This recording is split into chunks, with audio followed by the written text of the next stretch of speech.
डोरबेलचा आवाज ऐकून राजूने दार उघडले. दारात एक बाई उभी होती. त्या बाईनं सांगितले की तिला मिहिरला भेटायचे आहे. त्या बाईला दारातच थांबवून राजू मिहिरला सांगण्यासाठी गेला. सर, एक मॅडम आल्यात, तुम्हाला भेटायचे आहे, राजू मिहिरला म्हणाला.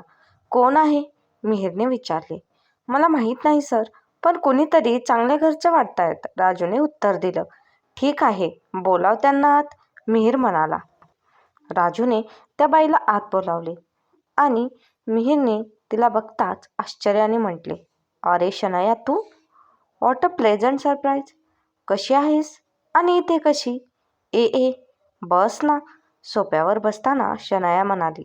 अरे हो हो, किती प्रश्न विचारशील. इतके दिवस या शहरात राहूनही तुला माझी आठवण आली नाही. तू काही मला भेटायला आला नाहीस, म्हणून मीच आले भेटायला तुला. अगं शनाया, तसं नाहीये. वास्तविक मी 15 दिवसांपूर्वीच मुंबईला आलो आहे. ऑफिसच्या कामातून फुरसतच मिळत नाही. अद्याप मी हे शहर नीट पाहिलंही नाही. पण मला सांग, माझी इथे आल्याची माहिती तुला कशी मिळाली? मिहिरने शनायाला विचारले. माझा नवरा अपूर्व तुझ्याच ऑफिसमध्ये काम करतो. त्याने सांगितले की कोणी मिहिर पाटील बँगलोरहून मुंबईत शिफ्ट झाला आहे आणि ऑफिसच्या फ्लॅटमध्ये राहतो आहे. त्याच्या फेसबुकमध्ये बघितले तर तुझाच फोटो. मग आले पटकन तुला भेटायला. शनाया हसत म्हणाली. अच्छा, अपूर्व तुझा नवरा आहे तर? मी त्याला चांगलेच ओळखतो. तो माझ्याच डिपार्टमेंटला आहे, मिहिर म्हणाला. थोडा वेळ त्या दोघांनी भरपूर गप्पा मारल्या. नंतर मिहिरची ऑफिसला जायची वेळ झाली होती, त्यामुळे शनाया तिथून निघाली. जाता जाता तिनेही मिहिरला आपल्या घरी येण्याचे निमंत्रण दिले. संध्याकाळी ऑफिसच्या कामातून मोकळा झाल्यावर मिहिर घरी आरामात बसला होता. अचानक त्याला शनायाची आठवण आली. 5 वर्षापूर्वी त्याने इंजिनिअरिंगची परीक्षा दिली होती आणि जॉब शोधण्यासाठी तो त्याच्या बहिणीच्या घरी पुण्याला आला होता. शनाया ही त्याच्या बहिणीच्या शेजारी राहत होती आणि त्याच्या बहिणीची मैत्रीण होती, त्यामुळे दिवसातून 2-3दा तिची घरात चक्कर असे. त्यावेळी मिहिर 22 वर्षाचा तर ती साधारण 18 वर्षाची होती. तिला अभ्यासात फारशी रुची नव्हती. तिने जेमतेम काठावर 10वी पास केली होती. त्यानंतर तिने तिचे शिक्षण थांबवले होते. शनाया दिसायला फार सुंदर होती आणि अभ्यासापेक्षा ती स्वतःवर आणि नटण्या-मुरडण्यावर जास्त लक्ष देत असे. बहिणीच्या घरात ती, तिचा नवरा, सासू आणि आता मिहिर असे एकूण 4 लोक राहत होते. मिहिरचे जिजू दिवसभर ऑफिसमध्ये असायचे. बहिणीची म्हातारी सासू घरात होती. म्हातारपणामुळे त्यांचे शरीर अशक्त होते, परंतु त्यांचे डोळे फारच तीक्ष्ण होते. मिहिर जवळपास 2 महिने बहिणीच्या घरी राहिला. त्याची खोली वरच्या मजल्यावर गच्ची शेजारीच होती. शनाया त्यांच्या घरी आली की गच्चीवर जायच्या बहाण्याने मिहिरच्या खोलीत हमखास डोकावायची. त्याच्यासोबत जास्तीत जास्त वेळ घालवायचा प्रयत्न करायची. अल्लड वयामुळे हळूहळू मिहिरलाही ती आवडू लागली. तिच्याबद्दल एक प्रकारचे आकर्षण वाटू लागले. ते तासनतास गप्पा मारत बसायचे. शनायाला महागडे दागिने, साड्या, चांगलं घर आणि ॲडव्हान्स्ड गॅजेट्सची फार हौस होती. ती तसे बोलूनही दाखवी आणि मी एखादा चांगला श्रीमंत मुलगा बघूनच त्याच्याशी लग्न करेन असे बोलूनही दाखवी. पण तारुण्यसुलभ आकर्षणापायी मिहिरलाही त्यात काही वावगे वाटत नसे. तो शनायाच्या फार जवळ येऊ लागला होता. तिच्या त्या साऱ्या इच्छा आपण पूर्ण करूयात असे त्याला मनोमन वाटू लागले होते. शनाया ही मिहिरच्या जवळ येत होती. ती मिहिरवर मनापासून प्रेम करू लागली होती. पण बहिणीच्या सासूबाईंना त्या दोघांची अवस्था समजली आणि एके दिवशी तिने मिहिरच्या बहिणीसमोरच त्याला सरळ सांगितले. म्हणाली, मिहिर, तू करिअर करण्याच्या वयाचा आहेस. भावनेच्या भरात स्वतःच्या आयुष्याशी, करिअरशी खेळणे चांगले नाही. हे प्रेम नाही तर 2 क्षणाचे आकर्षण आहे आणि ती मुलगी तुझ्यासाठी चांगली नाही. त्यांचे बोलणे ऐकून मिहिरला अपराधी वाटले. उगीच माझ्या बेजबाबदार वागण्यामुळे माझी ताई अडचणीत सापडायला नको असे त्याला वाटले. दुसऱ्या दिवशीच तो बहिणीच्या घरून गावी परतला. थोड्या महिन्यांनी त्याला बँगलोरमध्ये जॉब लागला. दरम्यान शनायाचेही लग्न ठरले.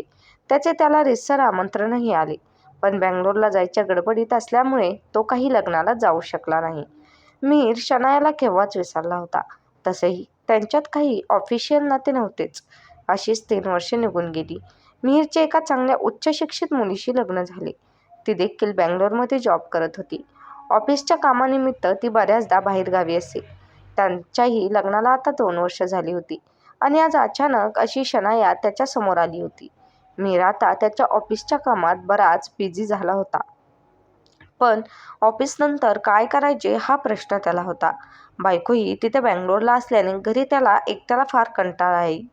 त्याच्या भिडस्त स्वभावामुळे इच्छा असूनही त्याला शनायाच्या घरी जाता आले नाही. दरम्यान शनाया आता रोज मिहीरच्या घरी जाऊ लागली. बऱ्याचदा ती मिहीरकडे जाताना त्याच्या आवडीचे पदार्थ बनवून घेऊन नेऊ लागली. हळूहळू शनाया मिहीरसोबत शॉपिंग करायला जायला लागली. एके दिवशी शनाया मिहीरला सोबत घेऊन साडीच्या दुकानात गेली. म्हणाली, मिहीर, अपूर्वच्या मामाच्या मुलीचे लग्न आहे. लग्नात घालण्यासाठी माझ्याकडे कोणतीच साडी नाही. म्हणूनच मला नवीन साड्या घ्यायच्या आहेत. मग तिच्या आवडीनुसार तिने 3 साड्या पॅक करून काउंटरवर आणल्या. साड्यांचे बिल घेतले आणि मिहीरला दिले आणि म्हणाली, तू आता पैसे दे. मी तुला नंतर पैसे देते. जवळपास 25,000 रुपयांचे बिल होते. त्याने ते बिल पे केले आणि तो शनायासोबत गाडीत बसला.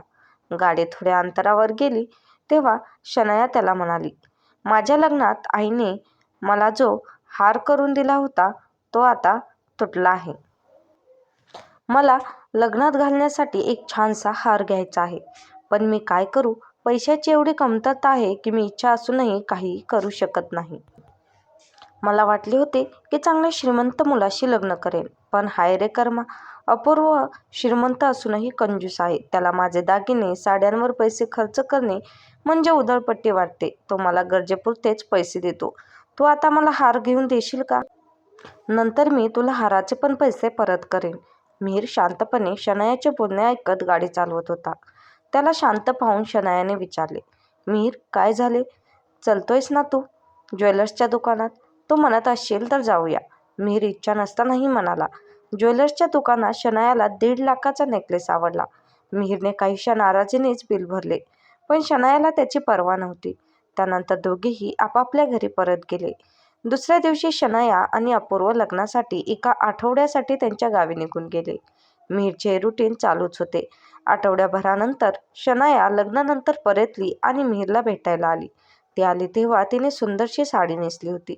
साडीला मॅचिंग असा फॅन्सी ब्लाऊज घातला होता. तिने तिचे लांब केस अतिशय व्यवस्थित स्टाईल केले होते.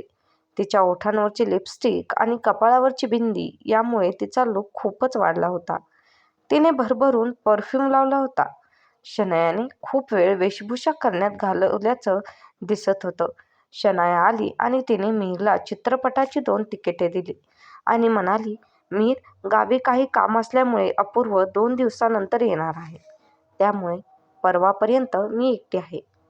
मला एकटीला कंटाळा आला आहे. म्हणून तुला आज माझ्यासोबत चित्रपट पाहायला यावे लागेल. कोणताही बहाणा एक्सपेक्ट केला जाणार नाही. मिहीर शनायाचे शब्द टाळू शकला नाही आणि तिच्यासोबत चित्रपट पाहायला गेला. चित्रपट पाहताना शनाया मधूनच मिहीरला एकदम लगटून बसली. त्यामुळे तो अगदी अवघडून गेला होता. पण तिला पटकन तोडून बोलणे त्याला जमले नाही. चित्रपट संपल्यावर ते दोघे हॉटेलमध्ये गेले आणि एकत्र डिनर केले.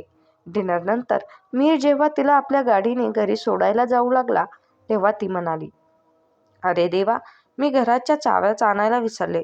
अरे बापरे, आता मग? मिहीर घाबरून म्हणाला, आता एवढ्या रात्री मी कुठे चावीला शोधत फिरू? त्यापेक्षा मी असं करते की आज रात्री तुझ्याच घरी येते. सकाळी निवांत चावीवाल्याकडून चावी बनवून मग घरी जाईन. मिहीरकडे आता हो म्हणण्याखेरीज कोणताच ऑप्शन नव्हता. त्याने नाराजीनेच गाडी घराकडे वळवली. ते लोक घरी पोचले तेव्हा रात्रीचे 11 वाजले होते. मिहीरने आपली बेडरूम शनायासाठी रिकामी केली आणि स्वतः ड्रॉइंग रूममध्ये झोपायला गेला. खूप थकला होता त्यामुळे सोफ्यावर पडताच त्याला गाढ झोप लागली.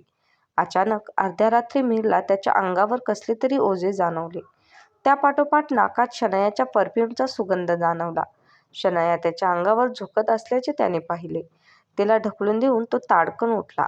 अगं, काय करतेस? लग्न झालेली बाई तू, तुला काही लाज शरम आहे की नाही? हे काय चाललंय? मिहीरने रागाने विचारले. त्याने पाहिले की शनाया खूप उत्तेजित झाली होती आणि मादक डोळ्यांनी त्याच्याकडे पाहत होती. अस्वस्थ अवस्थेत शनाया तिचे दोन्ही हात पसरून म्हणाली, मिहीर, मला निराश करू नकोस. आपल्याला ही संधी खूप वर्षांनी मिळाली आहे. प्लीज माझ्याकडे ये. पण मिहीर वैतागून म्हणाला, शनाया, तुला लाज वाटायला हवी. अगं, सोन्यासारखा नवरा आहे तुझा. त्याला फसवताना तुला काही वाटत नाही? एक स्त्री आपल्या पतीच्या नेहमीच एकनिष्ठ असते. अगं, जरा भानावर ये. अपूर्व बिचारा किती साधाभोळा आहे. त्याला समजले की आपली बायको तशी व्यभिचारी आहे तर जीव देईल का तो? आणि तुला कसे वाटले की मी पण तुझ्यासोबत असला घाणेरडा प्रकार करेन? माझ्यावर फक्त आणि फक्त माझ्या बायकोचाच अधिकार आहे, हे लक्षात ठेव. मी तिचा कधीही विश्वासघात करणार नाही. मिहिर आता रागाने थरथरू लागला होता. शनाया शुद्धीवर ये.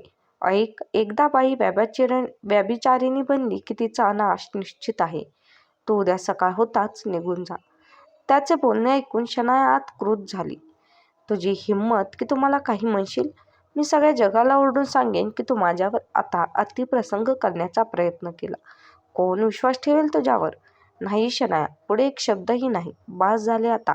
मी जोरात ओरडला. तुझे आज थिएटरमधील लगट करण्याचा प्रयत्न आणि चावी नसण्याच्या बहाण्याने माझ्या घरी येणेच मला फार खटकले होते. म्हणून झोपताना मी माझ्या फोनचा कॅमेरा ऑन करून तिथे कोपऱ्यात ठेवून दिला होता. त्यात तुझे सगळे वागणे रेकॉर्ड झाले असेल. असे म्हणत ड्रॉइंग रूमच्या शोकेसच्या कोपऱ्यातून फोन काढून मिहिरने शनायाला तिची सगळी रेकॉर्डिंग दाखवली. शनाया ती रेकॉर्डिंग पाहून खूप खजील झाली आणि पटकन आपला स्टान्स बदलून काकुळतीला येऊन म्हणाली, नाही मिहिर, प्लीज माझ्यासोबत असे करू नकोस. माझे तुझ्यावर फार प्रेम आहे. इतक्या वर्षांनी तुला पाहिले आणि माझ्या भावना उंचबळून आल्या. मला माझ्या पतीकडून खूप अपेक्षा होत्या. मला वाटले होते की तो मला राणीसारखे ठेवेल, पण माझा भ्रमनिरास झाला. पण आता तुझ्याकडून माझ्या फार अपेक्षा आहेत. प्लीज मला तुझी होऊ दे. असं म्हणत तिने मिहिरला आपल्या मिठीत घेण्याचा प्रयत्न केला. चालती हो इथून आधी. मी आता परत तुझ्या जाळ्यात फसणार नाही. आणि हो, त्या दिवशीचे तू माझ्याकडून घेतलेले साड्यांचे 25,000 आणि नेकलेसचे 1.5 लाख असे एकूण 1,75,000 एका महिन्याच्या आत माझ्या अकाउंटमध्ये ट्रान्स्फर कर. नाहीतर त्याची बिलं आणि हा व्हिडिओ अपूर्वकडे जाईल. असे म्हणत मिहिरने शनायाला त्याच्या घरातून बाहेर काढले आणि दरवाजा बंद केला. मिहिरने आपल्या संयमाने आणि बुद्धिचातुर्याने स्वतःला तर वाचवलेच, पण शनायालाही दिशा होऊन दिले नाही. धन्यवाद. कथा कशी वाटली हे नक्की कमेंट करून सांगा.